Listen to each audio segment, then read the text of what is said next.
சடலமாக மீட்கப்பட்ட பெண். சக்தி வாய்ந்த அரசியல்வாதிகளின் சொத்துக்களை விசாரிப்பதில் புலனாய்வு பிரிவிற்கு ஏற்பட்டுள்ள நெருக்கடி. கடல் வழியே தனியாளாக படகில் சென்று தமிழகத்தில் தஞ்சமடைந்த மன்னார் யுவதி. மன்னார் காற்றாலை செயற்திட்ட கட்டுமான பணிகளுக்கு தற்காலிக தடை. ராஜபக்ச குடும்பத்தின் மற்றொரு பெரும் புள்ளிக்கு குறி, அனூர் அரசின் அதிரடி. துணுக்காய் பிரதேச செயலகம் முன்பாக முன்னெடுக்கப்பட்ட நீதி கோரிய போராட்டம் நிறைவு. ஜெனீவா மனித உரிமை சபை கூட உள்ள நிலையில் தமிழர் தரப்பின் சந்திப்புகள். இலங்கை போலீசார் ஊடகவியலாளர் கணபதி பிள்ளை குமணனை விசாரணைக்கு அழைப்பதை உடனடியாக கைவிட வேண்டும். யாழ் மாவட்ட அரசாங்க அதிபருடன் பாராளுமன்ற உறுப்பினர் சிவஞானம் ஸ்ரீதரன் சந்திப்பு. மன்னார் மடு திருத்தலத்தின் ஆவணி மாத திருவிழா குறித்த விசேட கலந்துரையாடல். செம்மணியில் கட்டுமான பணிகள் சாத்தியப்பாட்டு அறிக்கை பெற்றுக்கொள்வது தொடர்பில் ஆராய்வு. விரைவில் இலங்கைக்கு வரும் ஆசாத் மௌலானா. யாழ்ப்பாணம் தொண்டைமானாறு கடல் நீரேரியிலிருந்து பெண் ஒருவர் சடலமாக மீட்கப்பட்டுள்ளார். பெண்ணின் சடலம் நேற்று மாலை மீட்கப்பட்டதாக காவல்துறையினர் தெரிவித்துள்ளனர். மீன்பிடிக்க சென்ற கடற்றொழிலாளர்கள் மிதந்து கொண்டிருந்த சடலத்தை கண்டு காவல்துறை அவசர தொலைபேசி இலக்கத்திற்கு தகவல் வழங்கினர். இதன் அடிப்படையில் அங்கு சென்ற அச்சிவேலி காவல்துறையினர் விசாரணைகளை நடத்தியதுடன் சடலத்தையும் மீட்டுள்ளனர். எனினும் சடலமாக மீட்கப்பட்ட பெண் தொடர்பான விவரங்கள் தெரியவரவில்லை. இதேவேளை யாழ் மண்கும்பான் கடற்கரை பகுதியில் தெரியாத ஆணொருவரின் சடலம் கடந்த 11ஆம் தேதி மாலை மீட்கப்பட்டிருந்தமை குறிப்பிடத்தக்கது. முன்னைய ஆட்சி காலத்தின் போது பெரும்பாலான சக்தி வாய்ந்த அரசியல்வாதிகள், பாதுகாப்பு படை தலைவர்கள் மற்றும் அரசு அதிகாரிகளின் சொத்துக்களை விசாரிப்பது கடுமையான பிரச்சனையாக மாறியுள்ளது என்று சட்டவிரோத சொத்துக்கள் புலனாய்வு பிரிவின் வட்டாரங்கள் தெரிவிக்கின்றன. ஏனெனில் அவர்கள் சட்டவிரோதமாக சம்பாதித்த பணம் மற்றும் சொத்துக்களை வாங்கி மற்றவர்களின் பெயர்களில் வங்கிகளில் வைப்பு செய்துள்ளனர். இருப்பினும் இது தொடர்பாக இப்போது விரிவான விசாரணை தொடங்கப்பட்டுள்ளது.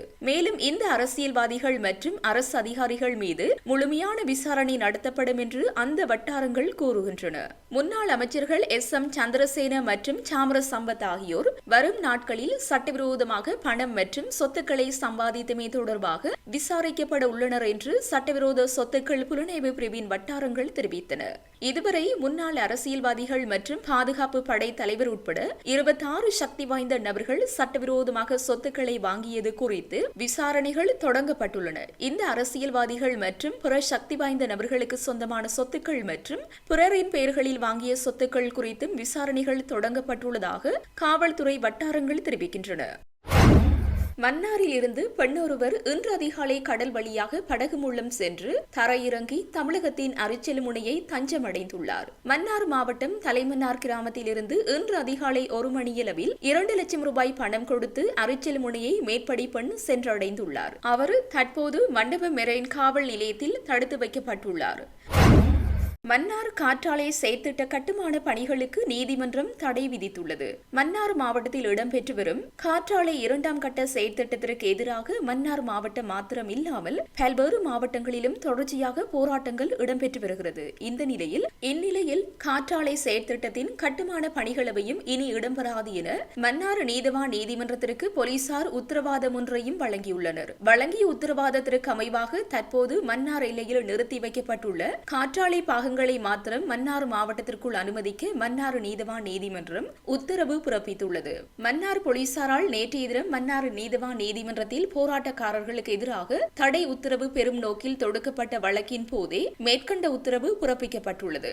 குறிப்பாக நேற்றைய தினம் அதிகாலை காற்றாலை உதிரிப்பாங்களை ஏற்றிச் சென்ற வாகனத்தை போராட்டக்காரர்கள் தடுத்து பொதுமக்களுக்கு இடையூறு ஏற்படுத்தியதாக தெரிவித்து போலீசார் நீதிமன்றத்தில் சில போராட்டக்காரர்களுக்கு எதிராக தடை உத்தரவை வழங்குமாறு கோரிக்கை விடுத்திருந்தனர். இந்த நிலையில் குறித்த போராட்டம் எந்த வகையிலும் பொதுமக்களுக்கு இடையூறு ஏற்படுத்தவில்லை என்றும் இது ஜனநாயக ரீதியாக இடம்பெற்ற போராட்டம் என்ற அடிப்படையில் ஜனாதிபதி சட்டத்தரணி எம். ஏ. சுமந்திரன் மேற்கொண்ட சமர்ப்பணத்தின் அடிப்படையில் போராட்டக்காரர்களுக்கு எதிராகவே போராட்டத்திற்கு எதிராக அவ்வாறான எந்த கட்டளையும் நீதிமன்றம் பிறப்பிக்கவில்லை என தெரிவிக்கப்படுகிறது. இதன்படி தற்போது மன்னார் எல்லைக்குள் வருகை தந்துள்ள கனரக வாகனங்களை மாத்திரம் போக்குவரத்துகளுக்கு இடைஞ்சல் ஏற்படாத வகையில் உரிய இடங்களுக்கு செல்ல அனுமதிக்குமாறும், குறித்த பிரச்சினை தீர்க்கப்படும் வரை 14 நாட்களுக்கு காற்றாலை செயற்திட்டங்களின் எந்த ஒரு கட்டுமான பணிகளும் இடம்பெறுவதை தடுக்கும் வகையிலும் போலீசாரின் உத்தரவாதத்தின் அடிப்படையில் உத்தரவு பிறப்பிக்கப்பட்டுள்ளது.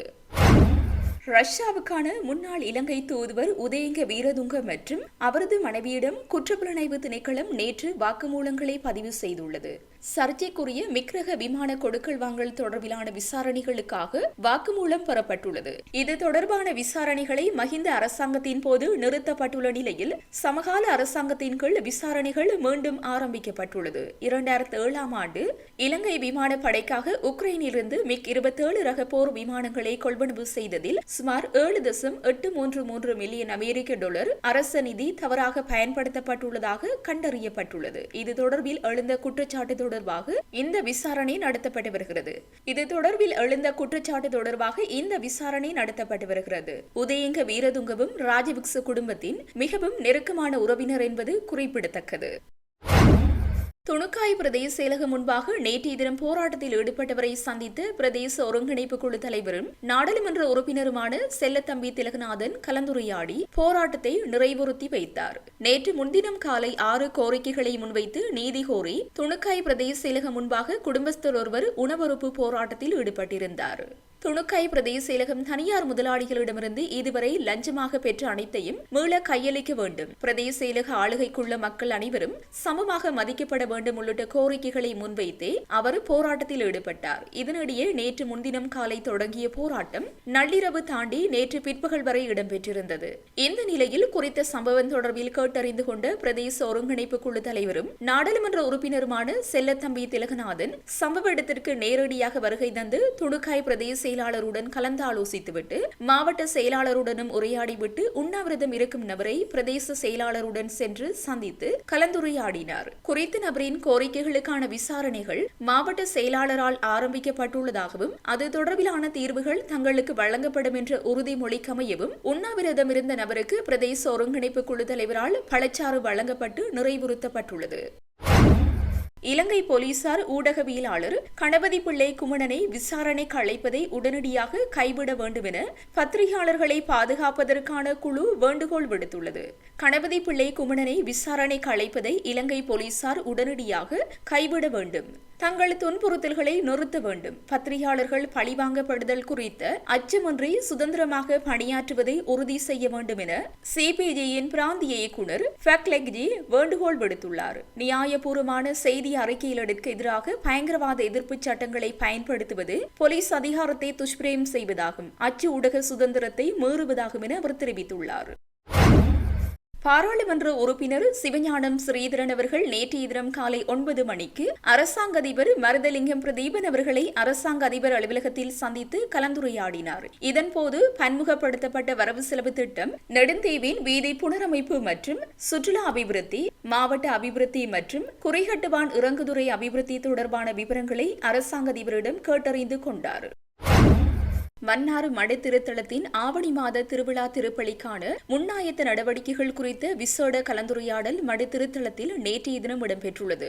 மன்னார் மருதமடு அன்னையின் ஆவணி மாத திருவிழா எதிர்வரும் மாதம் 6ஆம் தேதி கொடியேற்றத்துடன் ஆரம்பமாகி 15ஆம் தேதி விசேட திருவிழாவாக இடம்பெறவுள்ளது. இந்த நிலையில் மடுத்திருத்தலத்தின் ஆவணி மாத திருவிழாவுக்கான ஆயத்த கலந்துரையாடலானது மன்னார் மாவட்ட அரசாங்க அதிபர் கனகேஸ்வரன் தலைமையில் மன்னார் மறைமாவட்ட ஆயர் மேதகு அந்தோணி பிள்ளை ஞான பிரகாசம் ஆண்டகையின் பங்கு பற்றுதலுடன் மடு திருத்தல மண்டபத்தில் இடம்பெற்றுள்ளது. முன்னாயத்த நடவடிக்கைகள் வருடா வருடம் மடு அன்னையின் ஆவணி திருவிழாவில் கலந்து கொள்ள நாட்டின் பல பாகங்களில் இருந்தும் புலம்பெயர் நாடுகளில் இருந்தும் லட்சக்கணக்கான பக்தர்கள் வந்து செல்வது வழமை. இதற்கமைய வருகை தரும் பக்தர்களின் நலனை கருத்திற்கொண்டு முன்னெடுக்கப்பட வேண்டிய சகலவிதமான ஏற்பாடுகள் தொடர்பில் அழைக்கப்பட்ட திணைக்களங்களுடன் கலந்துரையாடப்பட்டது. மேலும் வருகை தரும் பக்தர்களின் நலனை கருத்திற்கொண்டு சுகாதாரம், போக்குவரத்து, மருத்துவ வசதிகள், நீர் மற்றும் உணவு விநியோகம் உள்ளிட்டவை குறித்து ஆராயப்பட்டது. அதேவேளை சட்டம் ஒழுங்கை பின்பற்றும் வகையில் முப்படையினரின் பாதுகாப்பு நடவடிக்கைகள் முன்னெடுக்கப்பட்டது.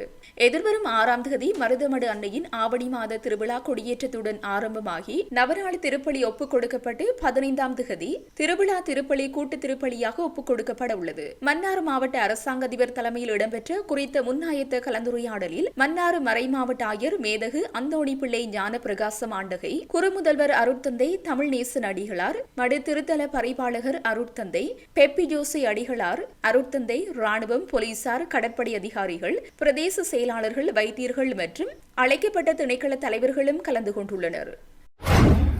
செம்மணியில் ஏற்கனவே உப்பளம் இருந்த இடத்தில் கட்டுமான பணிகளை மேற்கொள்ளும் போது சாத்தியப்பாட்டு அறிக்கையினை பெற்றுக்கொள்ளுதல் தொடர்பாக வடமாகாண அவைத்தலைவர் மாவட்ட செயலருடன் கலந்துரையாடியுள்ளார். வடமாகாண அவைத்தலைவர் CVK சிவஞானம் நேற்றைய தினம் யாழ் மாவட்ட செயலர் மருதலிங்கம் பிரதீபனை மாவட்ட செயலகத்தின் அலுவலகத்தில் சந்தித்து கலந்துரையாடினார். இதன்போது கல்லுண்டாய் பிரதேசத்தில் மேற்கொள்ளப்படுகின்ற கழிவற்றல் செயற்பாடு, செம்மணியில் ஏற்கனவே உப்பளம் இருந்த இடத்தில் கட்டுமான பணிகளை மேற்கொள்ளும் போது சாத்தியப்பாட்டு அறிக்கையினை பெற்றுக்கொள்ளுதல், யாழ்ப்பாணத்திற்கான கழிவு முகாமைத்துவம் மற்றும் பாலி ஆற்றிலிருந்து யாழ்ப்பாணத்திற்கான குடிநீரை கொண்டுவரும் செயற்பாடுகள் தொடர்பாக கலந்துரையாடினார். அதேவேளை செம்மணி பகுதியில் யாழ் வளைவுக்கு அருகில் உள்ள நீரேந்து பிரதேசங்களில் கட்டட இடிபாடுகளை கொட்டி அவற்றை மேட்டு நிலமாக்கும் முயற்சிகள் கடந்த சில வாரங்களாக முன்னெடுக்கப்பட்டு வருகின்றமை குறிப்பிடத்தக்கது.